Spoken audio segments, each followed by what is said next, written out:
దేవుని వాక్యము మనకు ఇంతకు ముందు చదివి వినిపించినట్టుగా మనము కోల్పోయినటువంటి మహిమను మనకు తిరిగి ఇవ్వటం, మనము కోల్పోయినటువంటి దేవుని రాజ్య ప్రాతినిధ్యాన్ని సరైన పద్ధతిలో చేయటాన్నే మనము తిరిగి దేవుని రాజ్యము కొరకు ప్రతి వితర్కమును చెరపట్టి క్రీస్తు పాదాలకు తీసుకుని వచ్చే పనిగాను, దాన్నే స్వార్థ పనిగాను, దానినే దేవుని రాజ్య విస్తరణ పనిగాను మనం చూస్తున్నాం.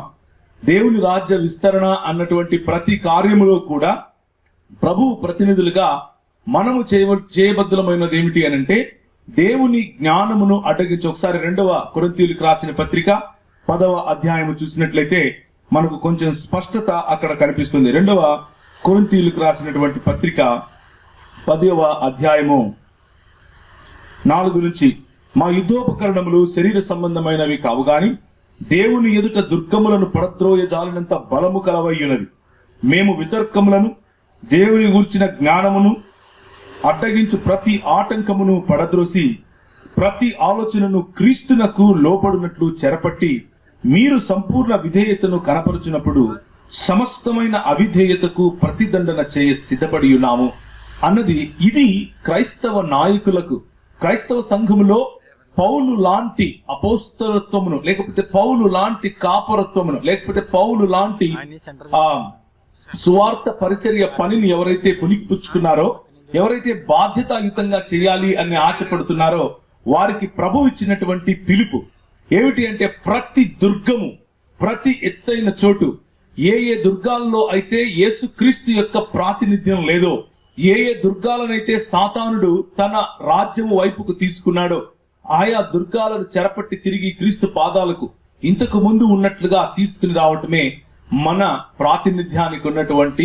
ముఖ్యమైన ప్రధానమైనటువంటి బాధ్యత అన్న విషయాన్ని దేవుని వాక్యము మనకు చెబుతా ఉంది. హల్లెలూయా. కనుక ఈరోజు ఉదయం నుంచి మనము సాయంత్రం అయిపోయేంత వరకు ఏం చూస్తూ ఉంటాము అని అంటే, మన పెద్దలు మనకు వాక్యోపదేశం చేసి మనకు ముందు నడిచిన వారు, మనకు వాక్యోపదేశం చేసి ఇంత గొప్ప సాక్షి సమూహముగా మన చుట్టూ ఉన్నవారు, వారి జీవితాలను మన కోసం పణంగా పెట్టి ఏదైతే విత్తి వెళ్ళారో ఆ వాక్యము, విత్తిన వాక్యము ఏ విధంగా ఫలించింది, విత్తిన వాక్యము ఏ విధంగా మనకు ఒక నమూనాగా లేకపోతే మనకు ఒక ఉదాహరణగా ఉంది అన్న విషయాన్ని మనం చూడాలి. ఒకసారి హెబ్రీయులకు రాసినటువంటి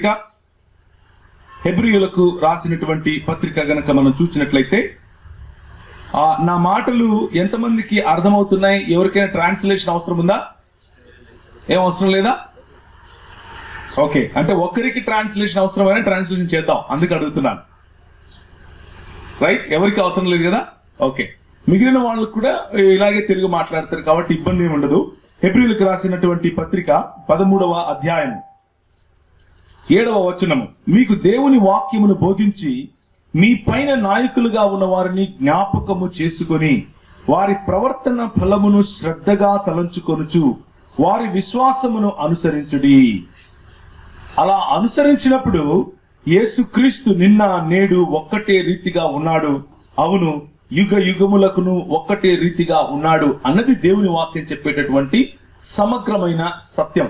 యేసుక్రీస్తు నిన్న నేడు ఒక్కటే రీతిగా ఉన్నాడు అని ఎప్పుడు, ఎక్కడ, ఎవరికి, ఏ విధంగా తెలుస్తుంది అని అంటే, మనకు ముందు నడిచినటువంటి పెద్దలు, మనకు ముందు నడిచినటువంటి విశ్వాస యోధులు మనకు వాక్యోపదేశం చేసి మనల్ని దేవుని రాజ్య ప్రతినిధులుగా ఎవరైతే నియమించారో వారి ప్రవర్తన ఫలాన్ని, వారి విశ్వాస జీవితాన్ని అనుసరించినప్పుడు సాధ్యం. అలా అనుసరించకపోతే రోజు రోజుకు సమాజంలోను మరియు క్రైస్తవ సంఘంలోను నీరు గారిపోతున్నటువంటి విలువలు మనకు కనిపిస్తూనే ఉన్నప్పటికీ మనము కళ్ళు మూసుకుని అంతా బాగుందిలే అని అనుకునే భయంకరమైనటువంటి పరిస్థితికి దిగజారిపోతాం. కనుకనే ఈరోజు ఉదయకాలము మీకేం గుర్తు చేస్తున్నాను అనంటే, మన పెద్దలు ఏ విధంగా మన సమాజంలో వాక్యోపదేశం చేశారు, మన పెద్దలు ఎలాంటి దుర్గములను చెడపట్టి క్రీస్తు పాదాల దగ్గరికి తీసుకుని వచ్చారు, మన పెద్దలు ఎలాంటి యుద్ధోపకరణములను ధరించి వారు పోరాడారు, మన పెద్దలు ఏ ఏ ప్రాంతాలలో, లేకపోతే మన పెద్దలు ఎలాంటి దుర్గములలో యేసుక్రీస్తు ప్రాతినిధ్యం కోసం పోరాడారు. కేవలము మత ప్రాతిపదిక మాత్రమే వారికి ప్రాధాన్యత అని చూచారా, లేకపోతే సమాజంలో ఉన్నటువంటి అన్ని రంగాలలోనూ సమాజంలో ఉన్నటువంటి అన్ని దుర్గాలలోనూ యేసు క్రీస్తును రాజుగా ప్రకటించడానికి, యేసు క్రీస్తు రాచరికాన్ని ఎత్తి చూపించడానికి వారి ప్రయత్నం ఉన్నదా అన్న విషయాన్ని మనం చూస్తాం. అందుకనే బ్రేకింగ్ ఇండియా అన్నటువంటి ఒక పుస్తకాన్ని మీకు ఇప్పుడు పరిచయం చేస్తాను. బ్రేకింగ్ ఇండియా అనే పుస్తకం రాజీవ్ మల్హోత్రా అనే ఒక భారతదేశానికి చెందినటువంటి అమెరికన్ రాశాడు. అమెరికా దేశంలో ఆయన ఇప్పుడు ఉంటాడు. అమెరికా దేశంలో ఉంటూ ఆయన బ్రేకింగ్ ఇండియా అనే పుస్తకం రాస్తూ ఇంగ్లీష్ భాషలో దాదాపు ఇంతలా పుస్తకం ఉంటున్నది. ఆ పుస్తకాన్ని తెలుగు భాషలో కూడా తర్జుమా చేశారు. అది దాని యొక్క ఎసెన్స్ అంటే దాని సారాంశంగా చేసినటువంటి తర్జుమా దాదాపు 200 చిల్లర పేజీలు ఉన్నటువంటి పుస్తకం అన్నమాట. ఆ పుస్తకంలో పనిగట్టుకుని ఆయన రాసినటువంటి విషయాలు కొన్ని ఉన్నాయి. అవి ఏంటి అనంటే, భారతదేశంలో ఉన్నటువంటి క్రైస్తవులు ముఖ్యంగా మిషనరీ వ్యవస్థ ఏ విధంగా భారతదేశాన్ని విచ్ఛిన్నం చేస్తుంది, లేకపోతే తునాతునకలు చేస్తుంది, లేకపోతే భారతదేశ సమగ్రతకు ముప్పు వాటిల్లేలాగా క్రైస్తవులు ఏ విధంగా ఉన్నారు అన్నటువంటి విషయాన్ని క్రైస్తవులు మరియు ముస్లింల గురించి రాశాడు. ముస్లింలేమో టెర్రరిజం లేకపోతే భయంకరమైనటువంటి ఉగ్రవాదమైన ఆలోచనను కలిగి ఉన్నారు కాబట్టి ప్రజలు వారి పట్ల వ్యతిరేకత ఎలాగూ కలిగి ఉన్నారు. కానీ క్రైస్తవులు తెల్ల బట్టలు వేసుకుని శాంతి శాంతి అని చెబుతూనే మన దేశాన్ని విడదీస్తున్నారు, మన దేశాన్ని విచ్ఛిన్నం చేస్తున్నారు అన్నటువంటి విషపూరితమైనటువంటి భావజాలాన్ని మన దేశ యువకులు యువతులలో ఆయన నూరిపోసే రంగరించి పోసే ప్రయత్నం చేస్తున్నాడు. దాన్నే భారతదేశాన్ని విచ్ఛిన్నం చేసే ప్రయత్నాలు అన్న పుస్తక రూపంలో వారు తీసుకొని వచ్చారు. ఈ పుస్తక రూపంలో తీసుకొచ్చిన ఈ విషయాన్ని గమనించినప్పుడు మరి మా బృందం వారు సాక్షి అపాలజెటిక్స్ నెట్వర్క్ ఇండియా వారు దానికి స్పందించాలని ప్రయత్నం చేశారు. నేను, నా మిత్రుడైనటువంటి జెర్రీ థామస్ గారు, అలాగే నరేంద్ర సాహు గారు మేము కలిసి ఒక ఈమెయిల్ రాశాం. ఒక ఈమెయిల్ రాసి ఆయనకి, అయ్యా మీరు రాసినటువంటి పుస్తకం మేము చదివాము, అందులో మీరు వాడినటువంటి చరిత్ర, మీరు ఉపయోగించినటువంటి చరిత్ర పుస్తకాలు, మీరు ఇచ్చినటువంటి తర్కము కూడా లోపభూయిష్టంగాను చరిత్ర ఆధారాలు లేనిదిగాను ఉంది అన్నది మా అభిప్రాయం. మీరు చర్చించటానికి సిద్ధమా అని అడిగాం. చాలా వినయపూర్వకంగా ఆయన వయస్సుకు ఆయన స్థాయికి గౌరవం ఇచ్చే విధంగానే మాట్లాడిన తర్వాత ఆయన ప్రత్యుత్తరం ఇస్తూ, మేము రాసినటువంటి ఈమెయిల్ ఏప్రిల్ నెల 22వ తారీఖు 2017లో రాశాం. మేము రాసినటువంటి ఆ ఈమెయిల్ కు ప్రత్యుత్తరంగా ఏప్రిల్ 22, 2017 నాడే రాజీవ్ మల్హోత్రా గారు జవాబు రాశారు. జవాబు రాస్తూ, నేను మీతో చర్చించడానికి సిద్ధం అని చెప్పారు.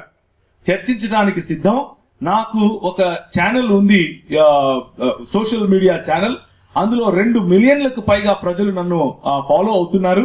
కాబట్టి మీరు నా మీడియా ఆ ప్లాట్ఫామ్ లోనే మాట్లాడుకుందాం, చర్చించుకుందాం, రండి, మీ ప్రొఫైల్స్ పంపించండి అని అడిగారు. అడిగినప్పుడు నాది మరియు నా మిత్రుడైనటువంటి నరేంద్ర సాహు ముంబైలో ఉంటాడు, ఆయనది మా ప్రొఫైల్స్ పంపించారు. మా ప్రొఫైల్స్ లో మేము పాస్టర్లము కాదు, మేము దాన్ని ఏమంటారు, మాకంటూ పెద్ద పెద్ద దాన్ని ఏమంటారు పదవులు అవి ఇవి లేకపోయినప్పటికీ మేము చేసినటువంటి పరిచర్య, మేము ఏ పరిచర్యలో అయితే ఇన్వాల్వ్ అయి ఉన్నామో ఆ డీటెయిల్స్ ఇచ్చి మా వెబ్సైట్ల యొక్క అడ్రస్లు ఇచ్చి పంపించాం. ఆయన చూసుకోవాల్సింది చూసుకున్నాడు, వెరిఫై చేసుకోవాల్సింది వెరిఫై చేసుకున్నాడు. మేము చేసినటువంటి చర్చల యొక్క వీడియోలు కూడా ఆయనకు లింకులుగా పంపించాం. ఆయన చేయాల్సినటువంటి రీసెర్చ్ చేసుకున్న తర్వాత, తన బృందంతో చేయించుకోవాల్సినటువంటి సర్వేలు చేయించుకున్న తర్వాత ఆయన మెల్లిమెల్లిగా జారుకోవటం మొదలు పెట్టాడు. మెల్లిమెల్లిగా సంకేతాలు ఇస్తూ క్రైస్తవ సముదాయంలో లేకపోతే అబ్రహాముకు చెందినటువంటి మతాలలో, ఆయన ఉద్దేశంలో అబ్రహాముకు చెందిన మతాలంటే క్రైస్తవ్యం మరియు ఇస్లాం, మీరు కేవలము పుస్తకంలో ఉన్న మాటను మాత్రమే చూసి మాట్లాడతారు, మేము హిందువులుగా ఉన్న మాకు ఇలాంటి పుస్తక ఆధారం అవసరం లేదు, మాకున్నటువంటి అనుభవం చాలు అన్నటువంటి కుంటి సాకు చెప్పి చర్చ నుంచి తప్పించుకునే ప్రయత్నం చేశారు. చర్చ తప్పించుకుంటూ వెళ్ళిపోయారు. చివరికి ఆయన ఇక నేను మీతో చర్చించను అని చెప్పే అవసరత లేకపోతే అలాంటి స్టెప్ కూడా ఆయన తీసుకున్నారు.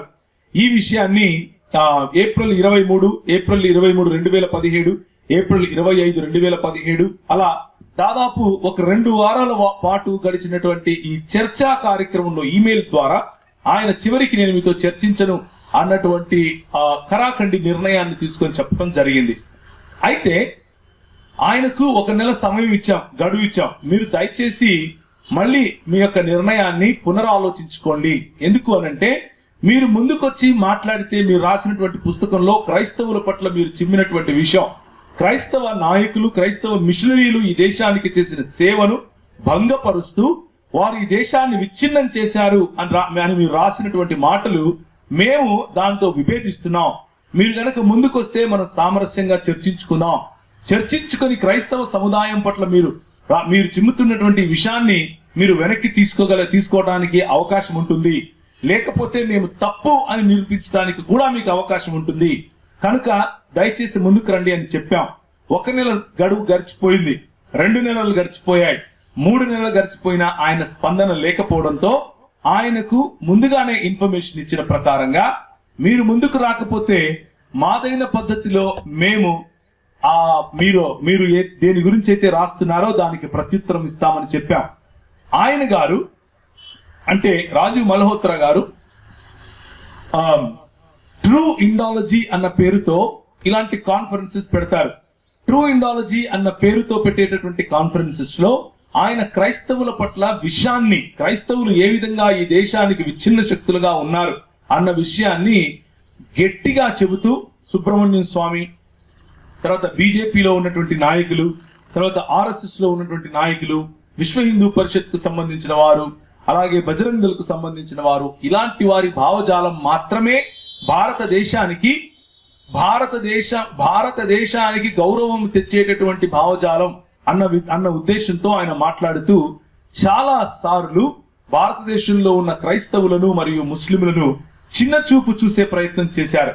కనుక ఆయనకు సమాధానముగా, ఆయన చేసేటటువంటి ఈ పనికి సమాధానముగా క్రైస్తవ సముదాయంలో ఉన్నటువంటి నాయకులకు సరైన చరిత్ర, క్రైస్తవ సంఘములో ఉన్నటువంటి యువతకు సరైన చరిత్ర బైబిల్ ఆధారంగా చెప్పాలి అన్న ఒకే ఒక్క కారణంతో ఈ చరిత్ర మరియు దీని వెనుక ఉన్నటువంటి ఇంత గొప్ప అధ్యయనం, వారు చేసినటువంటి ఇన్ని గొప్ప త్యాగాలు అర్థం చేసుకోవటం ద్వారా మనం ఏ విధంగా సమిష్టిగా ఒకవైపుకు రాగలం, మనం ఏ విధంగా మన సంఘం కోసం, మన సమాజం కోసం ఒక్కటై పోరాడగలం, ఏ విధంగా మన సమాజం కోసం ఒక్కటై దేవుని రాజ్య స్థాపనలో ముందుకు వెళ్ళగలం, ఏ విధంగా ఇలాంటి విచ్ఛిన్న శక్తులు భారతదేశాన్ని, మన దేశాన్ని విచ్ఛిన్నాభిన్నం చెయ్యాలి అని చెప్పి ప్రయత్నం చేస్తూ ఉన్నారో అలాంటి వారికి ధీటైన సమాధానం ఇవ్వగలం అన్నటువంటి ఆలోచనతో ఆయన ట్రూ ఇండాలజీ అని ఆలోచిస్తే మనం ట్రూ అన్న తోక తగిలించాల్సిన అవసరం లేదనిపించింది. ఎందుకు అనంటే ఉన్న చరిత్ర ఉన్నది ఉన్నట్లుగా మనం చెబితే చాలు. ఈరోజు వారు చేస్తున్నటువంటి ప్రయత్నం ఏమిటి అనంటే చరిత్రను వక్రీకరిస్తున్నారు. వక్రీకరించిన చరిత్ర మనకు చెప్పడం ద్వారా, ఉదాహరణకు మన దేశానికి పట్టిన భ్రష్టత్వం ఏమిటి అనంటే ప్రధానమంత్రి లాంటి వారు కూడా వచ్చి ఏమంటారు అనంటే మా దేశంలో జరగసి, లేకపోతే మా దేశంలో టెస్ట్ ట్యూబ్ బేబీలు ఆనవాడే ఉండేవారు, మా దేశంలో అన్నిటికంటే ముందు విమానాలు తయారు చేశాం, పుష్పక విమానం అని చెబుతూ పురాణాలు మనతో మాట్లాడుతూ అవి సైన్స్ అని చెప్పే దౌర్భాగ్యపు స్థితికి మన దేశం దిగజారిపోతోంది. కనుక ఏది నిజం, ఏది నిజం కాదు, ఏ భావజాలం ఈ దేశానికి అవసరం, ఏ భావజాలం ఈ దేశాన్ని చిన్నాభిన్నం చేస్తుంది, ఈ దేశాన్ని విచ్ఛిన్నం చేస్తుంది అన్న విషయాలు మీకు తెలియాలి.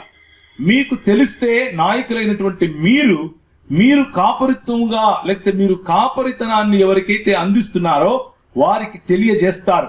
వారు చేతనులైతే ఈ సమాజంలో క్రైస్తవ వ్యతిరేక కార్యకలాపాలు జరుగుతూ ఉన్నప్పుడు మనము నోరు మూసుకొని ఉండాల్సిన అవసరత లేదు, మనము తగిన రీతిగా స్పందించగలం అన్నటువంటి ఒక సంకేతం ఇవ్వగలగాలి.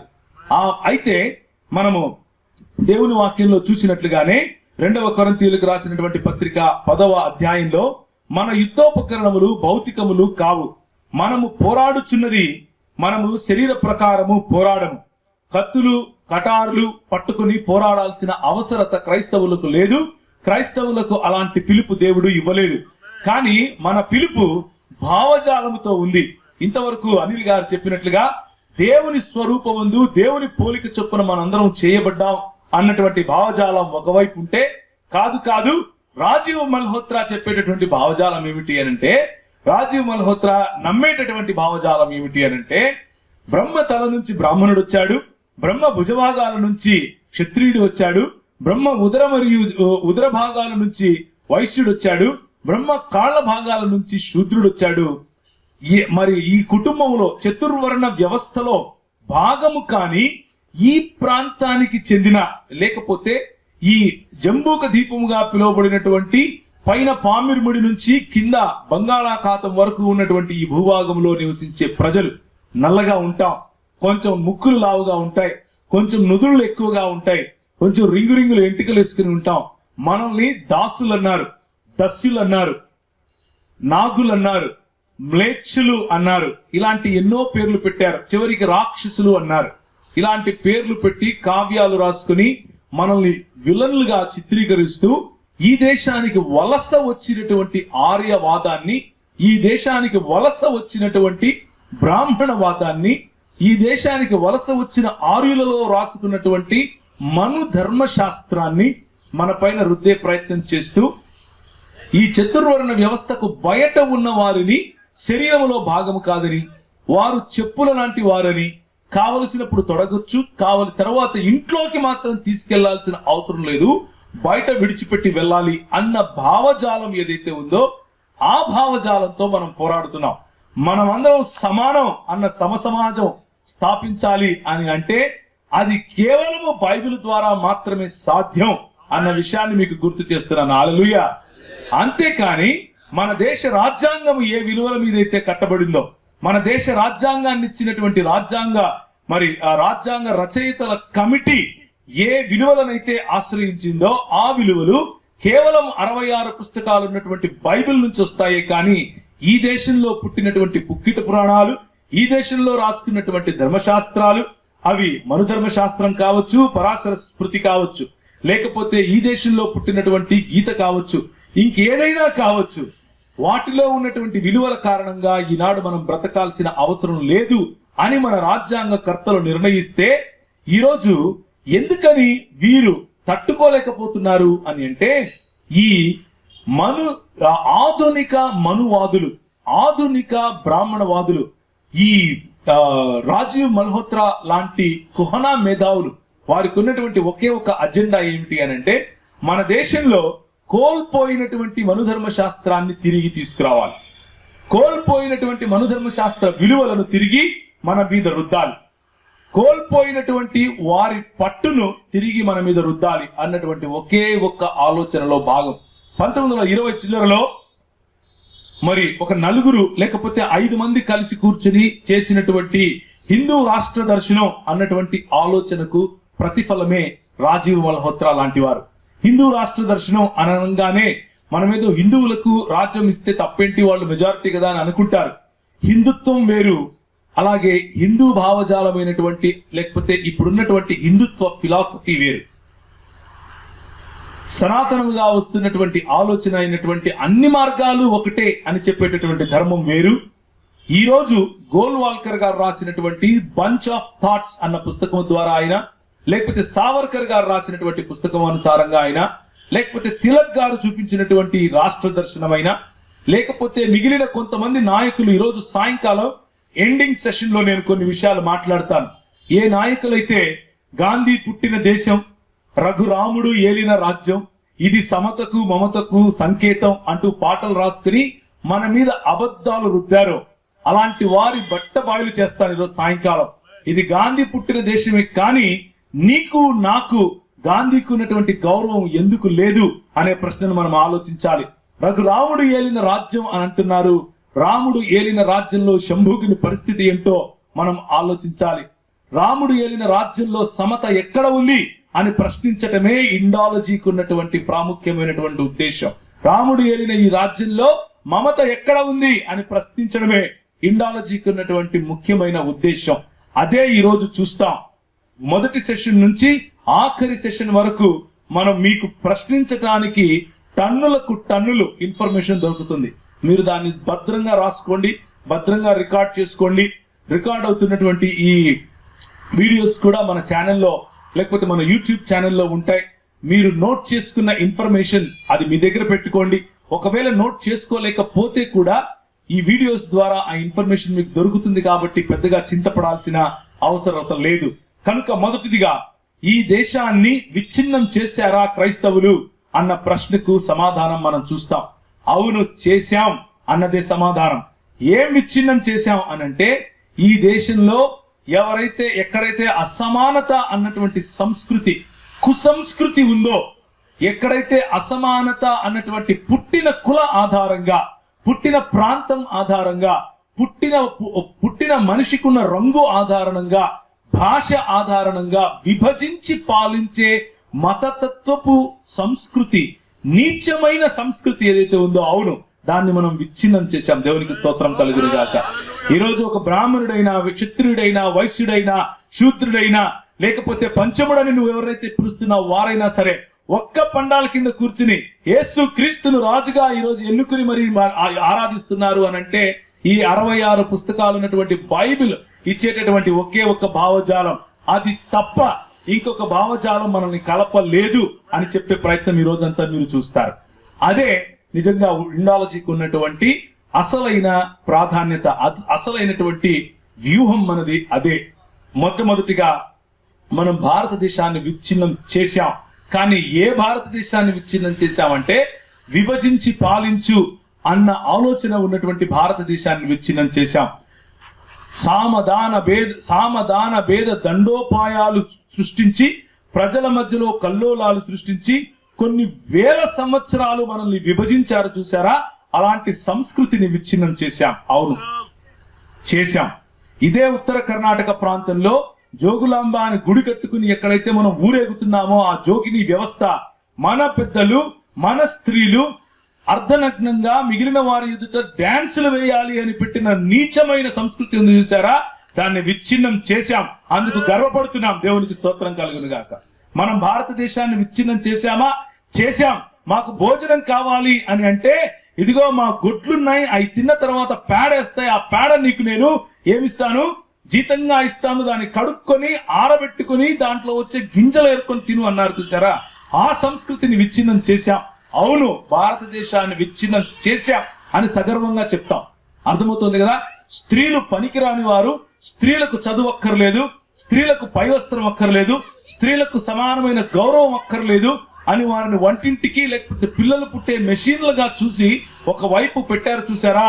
ఆ సంస్కృతిని విచ్ఛిన్నం చేశాం. అవును, భారతదేశాన్ని విచ్ఛిన్నం చేశాం. సగర్వంగా చెప్తాం. దేవునికి స్తోత్రం కలుగును గాక. ఇలాంటివి ఎన్నో విషయాలు ఈరోజు మీరు చూడబోతున్నారు. మచ్చుకు నేను 2-3 చెప్పాను. లేకపోతే కేవలము మనం విచ్ఛిన్నమే చేశామా అనంటే కాదు. మనము విచ్ఛిన్నం ఒకవైపు దుర్మార్గపు చర్యలుగా ఉన్న వాటిని విచ్ఛిన్నం చేసినప్పటికీ, ఇంకొక వైపు సమాజ నిర్మాణంలో, ఆధునిక భారతావనిని నిర్మించడంలో, ఆధునిక ఇండియాను నిర్మించడంలో నా పాత్ర, నీ పాత్ర అంటే 66 పుస్తకాలు ఉన్నటువంటి బైబిల్ యొక్క భావజాల పాత్ర మనకు కనిపిస్తుంది. మనము ఈ దేశభక్తులం. ఎలా? మహాత్మా పూలే గారి లాంటి దేశభక్తులం. దేవునికి స్తోత్రం కలుగును గాక. మనము ఈ దేశభక్తులం ఎలా? మన బైబిల్ యొక్క భావజాలాన్ని అర్థం చేసుకున్నటువంటి పెద్దలు, ఉదాహరణకు మహాత్మా పూలే గారు, ఉదాహరణకు డాక్టర్ బిఆర్ అంబేద్కర్ గారు, ఉదాహరణకు ఆయన వెనుక ఉండి వీరిని నడిపించినటువంటి మిషనరీ వ్యవస్థ, ఉదాహరణకు పండిత రమాబాయి గారు, ఉదాహరణకు ఎంతో మంది లోకల్ గా లేచినటువంటి మిషనరీలు, అజరయ్య గారు లాంటి వారు. అలాంటి దేశభక్తి మనకు ఉంది. అలాంటి విచ్ఛిన్నం చేసే శక్తులు కాకుండా కలుపుకొని దేశాన్ని నిర్మించాలి అని ఆలోచించినటువంటి మన పెద్దల యొక్క భావజాలం రీత్యా, ఆ భావజాల పరిధిలో మన దేశాన్ని నిర్మించాం. భారతదేశానికి ఎడ్యుకేషన్ మనం ఇచ్చాం, భారతదేశానికి భాషా ప్రోద్బలం మనం ఇచ్చాం, భారతదేశానికి వైద్య రంగంలో మనం సహాయం చేశాం. మనం మొట్టమొదటి భారతదేశంలో కట్టిన హాస్పిటల్ మనది, మొట్టమొదటి భారతదేశంలో కట్టిన విద్యాలయం మనది, మొట్టమొదటి భారతదేశంలో కట్టిన కళాశాల మనది, మొట్టమొదటి భారతదేశానికి వచ్చిన కలెక్టర్ మనం, మొట్టమొదటిగా భారతదేశంలో ఉన్నటువంటి ఐపీఎస్ అధికారి మనం, మొట్టమొదటి భారతదేశంలో వచ్చిన పత్రిక మనది, మొట్టమొదటి భారతదేశంలో వచ్చిన టెలివిజన్ టెక్నాలజీ మనది. ప్రతి ఒక్క రంగంలో క్రైస్తవులే ముందుండి మరి ఈ దేశాన్ని నిర్మించారు. మీరు గోచీలు కట్టుకోవాలా వద్దా, పైన స్త్రీలు జాకెట్లు వేసుకోవాలా వద్దా అని డిబేట్లు చేసుకుంటుంటే ఇంట్లో కూర్చుని స్త్రీలను పురుషులను పక్కన పక్కన కూర్చుని చదువులు చెప్పారు మా పెద్దలు. మేము దేశాన్ని నిర్మించాం. దేవునికి స్తోత్రం కలుగును గాక. భారతదేశాన్ని విచ్ఛిన్నం ఎలా చేశామో, భారతదేశంలో ఉన్నటువంటి కుసంస్కృతిని ఏ విధంగా అణగద్రొక్కామో, అలాగే ఆధునిక భారతదేశాన్ని నిర్మించడంలో కూడా వెన్నెముకగా ఉన్నాం క్రైస్తవ సముదాయం. ఆధునిక భారతదేశాన్ని నిర్మించి ఉన్నతమైన స్థాయికి ఈరోజు ఒకవేళ భారతదేశం ఉంది ఏదైనా రంగంలో అని అంటే అది కేవలము క్రైస్తవ పెద్దలు చేసినటువంటి పాలసీస్, క్రైస్తవ సంఘ పెద్దలు ఇచ్చినటువంటి దిశానిర్దేశం కారణంగానే ఈరోజు మన దేశం ఏదైతే ఉందో అలా ఉంది అని నేను కాదు, ప్రముఖ ప్రొఫెసర్ గారు కంచె ఐలయ్య గారు చెప్తారు. ఆయన కంచె ఐలయ్య గారు ఈ మాటలు మాట్లాడారని చెప్పి ఆయన బుద్ధిస్ట్ అయినప్పటికీ ఆయనను క్రైస్తవుడు అని నింద వేస్తారు. ఆయన క్రైస్తవులకు అమ్ముడుపోయాడు అని నింద వేస్తారు. కంచె ఐలయ్య గారు ఆయనకున్నటువంటి స్కాలర్షిప్ లో ఆయన రాసినటువంటి పుస్తకాలను ఎంఏ హిస్టరీ మరియు ఎంఏ సోషియాలజీ వాళ్ళు చదువుతూ ఉంటే ఈనాటి భారతదేశ ప్రభుత్వం ఆయన పుస్తకాలను కరికులంలో నుంచి తీసివేస్తుంది. కానీ రాజీవ్ మల్హోత్రా ఎక్కడో కూర్చొని కుహనా మేధావిలాగా కంప్యూటర్ మీద చదువుకుంటే ఆయన పుస్తకాలు తీసుకుని వచ్చి జేఎన్యూలో జవహర్ లాల్ నెహ్రూ యూనివర్సిటీలో ఢిల్లీలో పెట్టి ఆయనను గెస్ట్ లెక్చరర్ గా పిలుస్తోంది.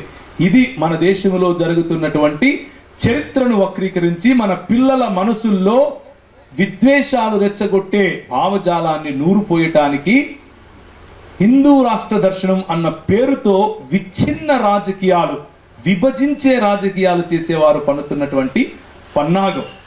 కానీ క్రైస్తవులకు పార్టీలు అక్కర్లేదు. క్రైస్తవులకు ఎవరు కావాలి? మాకు ఒక రాజు ఉన్నాడు, ఆ రాజు పుట్టాడు, ఆ రాజు కోసం మేము బ్రతుకుతాం, ఆ రాజు భావజాలాన్ని ఈ దేశంలో మేము తప్పకుండా మాకిచ్చినటువంటి స్వాతంత్రం ఆధారంగా దాన్ని ప్రవచిస్తూనే ఉంటాం, దాన్ని మాట్లాడుతూనే ఉంటాం, ఈ దేశాన్ని తలక్రిందులు చేస్తూనే ఉంటాం. అదే మా పిలుపు. దేవునికి స్తోత్రం కలుగును గాక. తలక్రిందులు అని అంటే మంచిది కింద చెడు పైన కాదు. తలక్రిందులు అంటే రైట్ సైడ్ అప్ అని, అంటే సత్యం ఏదైతే ఉందో అది పైన ఉండేలా చేస్తాం. ఇది భారతదేశంలో ఉన్నటువంటి క్రైస్తవులకు మనకు ఇచ్చినటువంటి పిలుపు. ఈ విషయాన్ని జ్ఞాపకం చేసుకోండి. చివరిగా ఒక 5 నిమిషాలు నాకు మిగిలింది. ఆ 5 నిమిషాల్లో నేను ముగించడానికి ముందు మీకు ఒక మాట చెప్పే ప్రయత్నం చేస్తాను. క్రైస్తవ సంఘంలో నాయకులుగా ఉన్నటువంటి మనం ఒక్కసారి 1 పేతురు రాసిన పత్రిక 3వ అధ్యాయము 15-16 వచనాలు చూసుకున్నట్లయితే మనకు ఒక మంచి నమూనా, ఒక మంచి ఉదాహరణ దొరుకుతుంది. 1 పేతురు 3వ అధ్యాయం 15-16 వచనాలు ఎవరైనా గట్టి చదువుతారా? నిర్మలమైన మనస్సాక్షి గలవారై మీలో ఉన్న నిరీక్షణను గూర్చి మిమ్మును హేతువు అడుగు ప్రతి వానికిని సాత్వికముతోను భయముతోను సమాధానము చెప్పుటకు ఎల్లప్పుడూ సిద్ధముగా ఉండుడి. ఇది ప్రభువు మనకిచ్చినటువంటి ఆజ్ఞ అన్న విషయాన్ని మీకు జ్ఞాపకం చేస్తున్నాను. 2వ కొరింథీయులకు రాసిన పత్రిక 10వ అధ్యాయం మీరు ఇంతకు ముందే చదివారు. అందులో ఉన్నట్లుగా దేవుని జ్ఞానమును అడ్డగించు ప్రతి ఆలోచనను చెరపట్టి క్రీస్తు పాదముల దగ్గరికి తీసుకొని రావటం, ప్రతి దుర్గాన్ని పడద్రోయటం మనకు ఇచ్చినటువంటి ఆజ్ఞగా నేను మీకు చెప్పాను. భావజాల వ్యతిరేకత, భావజాలం ఏదైతే క్రైస్తవ భావజాలాన్ని అడ్డగిస్తోందో, క్రైస్తవులు ఏ రాజ్యానికైతే ఏ భావజాలానికైతే ప్రాతినిధ్యం వహిస్తూ ఒకే దేవుడు, ఒకే సమాజం, ఒకే సంఘం, ఒకే మానవత్వం అని ప్రకటిస్తున్నామో ఆ భావజాలానికి స్త్రీ పురుషుడన్న భేదం లేదు, కుల వ్యవస్థ అన్నటువంటి భేదం లేదు, వర్ణం అన్న భేదం లేదు, ప్రాంతం అన్న భేదం లేదు. ప్రతి మోకాలు వంగుతుంది, ప్రతి నాలుక అంటే ప్రతి భాష ఆయన రాజు అని ఒప్పుకుంటుంది అని ఏదైతే చెబుతూ ఉన్నామో, ఈ భావజాలానికి వ్యతిరేకంగా వస్తున్నటువంటి, ఈ భావజాలానికి వ్యతిరేకంగా వస్తూ ప్రజలను చీలుస్తున్నటువంటి భావజాలం ఏదైతే ఉందో ఆ భావజాలానికి వ్యతిరేకంగా మనం నిలబడాలి అన్నది దేవుడు ఇస్తున్నటువంటి ఆజ్ఞగా మీరు చూడండి అని మీకు సవినయంగా మనవి చేస్తున్నాను. ఇది ప్రభు మనకిచ్చినటువంటి ఆప్షన్ కాదు. మనము శరీర సంబంధముగా ఉన్నప్పటికీ శరీర సంబంధముగా పోరాడటం లేదు. అంధకార సంబంధమైనటువంటి దురాత్మ సమూహాలతో మనం పోరాడుతున్నాం, ఇది సత్యం. అయితే క్లైమాక్స్ మనకు తెలుసు. క్లైమాక్స్ ఏమిటి అని అంటే, మన ప్రభు అయిన యేసు రాజుగా రాబోతున్నాడు. మన ప్రభు అయిన యేసు, ఆయనకు తోడుగా మనం ఉండి రాజ్య పాలన చేయబోతున్నాం. మన రాజ్యం ఇక్కడ ఉన్నటువంటి భౌతికం కాదు, మన రాజ్యం ఆయన రాజ్యము వస్తుంది. చాలా సార్లు సంఘంలో మనము ప్రకటించేటటువంటి మన నిరీక్షణ ఏమిటి అని అంటే, 1 పేతురు 3:15-16 మీరు చదివినట్లుగా, మీ నిరీక్షణను బట్టి హేతువు అడిగిన ప్రతి వానికిని, అంటే మీరు శ్రమలకు లోనవుతున్నారు, మీరు చావడానికైనా సిద్ధపడుతున్నారు, కానీ మీరు చేసే పరిచర్య ఆపటం లేదు. చక్రవర్తి ఒకవైపు మిమ్మల్ని హింసిస్తున్నాడు, సంఘముగా ఉంటూ మీరు చదరిపోతున్నారు, భయపడిపోతున్నారు, కానీ యేసును గురించినటువంటి ఈ సమాచారం మాత్రం ఆపటం లేదు. ఇంతకు ఎందుకు ఇలా చేస్తున్నారు, ఏంటి మీకున్నటువంటి ధైర్యం అని అడిగితే, ఆ నిరీక్షణకు సమాధానం చెప్పటం కోసం, హేతువు అడిగిన ప్రతి వాడికి సమాధానం చెప్పటం కోసం, చిన్నైనా పెద్దయినా, స్త్రీ అయినా పురుషుడైనా పాలకుడైనా సరే, వాడి కళ్ళలో కళ్ళు పెట్టి చూసి మాట్లాడి సమాధానం చెప్పటానికి పౌలు ఏ విధంగా అయితే సిద్ధపడ్డాడో, అలా సిద్ధపడటం మనకు ప్రభు ఇచ్చిన మ్యాండేట్, మనకు ప్రభు ఇచ్చిన ఆజ్ఞ అన్న విషయాన్ని జ్ఞాపకం చేస్తున్నాను. కనుకనే ఈరోజు మన దేశంలో ఇంత సమస్య భారతీయ క్రైస్తవ సముదాయంపైకి ఉన్నప్పటికీ, మనకున్న నిరీక్షణ ఏంటా? మనకున్న నిరీక్షణ, మనం చచ్చిపోయి ఆయన రాజ్యంలోకి వెళ్ళిపోతామనా? కాదు, అక్కడే మనం పొరపడుతున్నాం. మనం చచ్చిపోతే ఆయన రాజ్యం ఎలాగో వెళ్తాం, కానీ ఆయన నేర్పించినటువంటి ఆయన చిత్తం ఏమిటి అని అంటే, మీరు ఇలాగూ ప్రార్థన చేయండి. ఎలాగ ప్రార్థన చేయండి? పరలోకమందున మా తండ్రి, నీ నామము పరిశుద్ధపరచబడును గాక, నీ రాజ్యము వచ్చునుగాక అన్నది ఆయన నేర్పిస్తే, మన స్వార్థలు ఈ మధ్య మెల్లిమెల్లిగా మనకున్న నిరీక్షణ అయినటువంటి ఆయన రాజ్య స్థాపనను మర్చిపోయి, నేను చచ్చిపోతే నీ రాజ్యంలోకి పోనా అన్నటువంటి ఇండివిజువలిస్టిక్, చాలా సంకుచితమైన స్వభావం వైపుకు మెల్లిమెల్లిగా సువార్త వెళ్ళిపోతుందేమో మనం గమనించాలి. క్రైస్తవ సంఘ నాయకులం మనం. ఈ దేశంలో దేవుని రాజ్య స్థాపన నీ బాధ్యత, నా బాధ్యత. నువ్వు చేస్తున్నటువంటి వ్యాపార రంగంలో దేవుని రాజ్య స్థాపన నీ బాధ్యత, నా బాధ్యత. నువ్వు ఉంటున్నటువంటి సమాజంలో ఉన్న పొలిటికల్ రంగంలో నాయకత్వం నీ బాధ్యత, నా బాధ్యత. చదువు విషయంలో దేవుని రాజ్య స్థాపన నీ బాధ్యత, నా బాధ్యత. వైద్య రంగంలో దేవుని రాజ్య స్థాపన నీ బాధ్యత, నా బాధ్యత. స్త్రీ విమోచన అనే రంగంలో దేవుని రాజ్య స్థాపన నీ బాధ్యత, నా బాధ్యత. మన పెద్దలు ఇలాగే పోరాడారు. మన పెద్దలు మనకున్న నిరీక్షణను ఈ విధంగానే పోరాడి దేవుని రాజ్య స్థాపన చేస్తూ వచ్చారు. అది ఎలా చేశారు అన్నది మనం నెక్స్ట్ సెషన్ నుంచి విడిపోతాం, మనం చూస్తూ ఉంటాం, ఒకటి తర్వాత ఒకటి. ఉదాహరణగా రాజీవ్ మల్హోత్రా పుస్తకంలో రాస్తూ, ఈ దేశంలో మరి సనాతన ధర్మం ఒకటి ఉంది, ఆ ధర్మం ఎప్పటి నుంచో ఉంది, దానికి ఇదిగో ప్రూఫ్స్ అంటూ ఎన్నో ఆర్కియలాజికల్ ఎవిడెన్సెస్ చూపించే ప్రయత్నం చేశాడు. అంటే పురావస్తు శాఖ వారు చేసినటువంటి ఎవిడెన్సెస్ చూపించే ప్రయత్నం చేశాడు. కానీ మరి మనకున్నటువంటి నిరీక్షణకు హేతువు అడిగిన ప్రతి వాడికి సమాధానం చెప్పాలి. కాబట్టి మనం ఏమంటున్నాము అనంటే, అయ్యా నీకు అర్థం కాలేదు, మీకు సంబంధించినటువంటి కుమారస్వామి తంగరాజు గారు genetic evidence for recent population mixture in India అన్నటువంటి ఒక ఆర్టికల్లో వాళ్ళే రాస్తున్నారయ్యా, మరి ఆర్యుల యొక్క డిఎన్ఏ మరియు ద్రవిడుల యొక్క డిఎన్ఏ వేరు డిఎన్ఏలని వారే ధృవీకరిస్తున్నారయ్యా అంటూ ఒక హేతువును మనం వారికి చూపిస్తున్నాం. అంత మాత్రమే కాదు, రీసెంట్ గా జరుగుతున్నటువంటి కేజాడి ఇవాక్యువేషన్స్, అంటే త్రవ్వకాలు, మధురై ప్రాంతం నుంచి తిరునెల్వేలి ప్రాంతం వరకు ఆ మధ్యలో ఉన్నటువంటి ప్రాంతంలో ఒక ప్రాంతాన్ని కేజాడి అని పిలుస్తారు. కేజాడి ప్రాంతంలో త్రవ్వకాలు జరుగుతున్నాయి. అక్కడ క్రీస్తు పూర్వం ఉన్నటువంటి భారతదేశంలో ఉన్నటువంటి నాగరికతకు గురించిన ఆనవాళ్లు దొరుకుతున్నాయి. ఒక పెద్ద పట్టణమే దొరుకుతోంది. కానీ అక్కడ ఒక్కటి కూడా హిందూ దేవుళ్లకు సంబంధించినటువంటి చిహ్నం గాని, ఆనవాలు గాని, శివలింగం గాని, త్రిశూలం గాని, పంగనామాలు, అడ్డనామాలు, నిలువునాలు ఏమీ దొరకట్లేదు. దీనికి అర్థం ఏంటి? మీరు ఎప్పుడో క్రీస్తు శకంలోనే వచ్చారు అని అర్థమవుతుందా నేను చెప్పేది? మన నిరీక్షణను బట్టి హేతువు అడిగే ప్రతి వాడికి మనం సమాధానం ఎలా చెప్పాలి? హేతుబద్ధంగా చెప్పాలి. హేతుబద్ధంగా సమాధానం చెప్పినప్పుడు ఆ సమాధానంలో, లేకపోతే హేతుబద్ధంగా ప్రశ్నించినప్పుడు ఆ ప్రశ్నలోనే సమాధానం ఉంటుంది. భారతీయులు, భారతదేశంలో ఉన్న క్రైస్తవులు ఈ దేశానికి చెందిన వాళ్ళు కాదా? ఎలా కాదు అని అడగగలగాలి. భారతదేశంలో నివసిస్తున్నటువంటి క్రైస్తవులు ఈ దేశంలో పుట్టినవారు, ఈ దేశ గడ్డకు సంబంధించిన వారు కాదా, ఎలా కాదు అని అడగాలి. ఒక దేవుడు అన్నటువంటి భావజాలం ఎవరో బ్రిటిష్ వారు తీసుకుని వస్తే వచ్చింది అన్న అబద్ధం చెప్తున్నావు కదా. మరి మొదటి శతాబ్దం నుంచి కూడా తోమా ఇక్కడికి రావటం, అలాగే తక్షిలా ప్రాంతంలో మరియు మలబార్ ప్రాంతంలో ఆయన చేసిన పరిచర్యకున్న ఆనవాళ్లు మనం తీసి చూపగలగాలి. మన ప్రశ్నలో సమాధానం ఉండాలి. ఆ తర్బీదే ఇండాలజీ ప్రోగ్రాంకు ఉన్నటువంటి ముఖ్య ఉద్దేశం.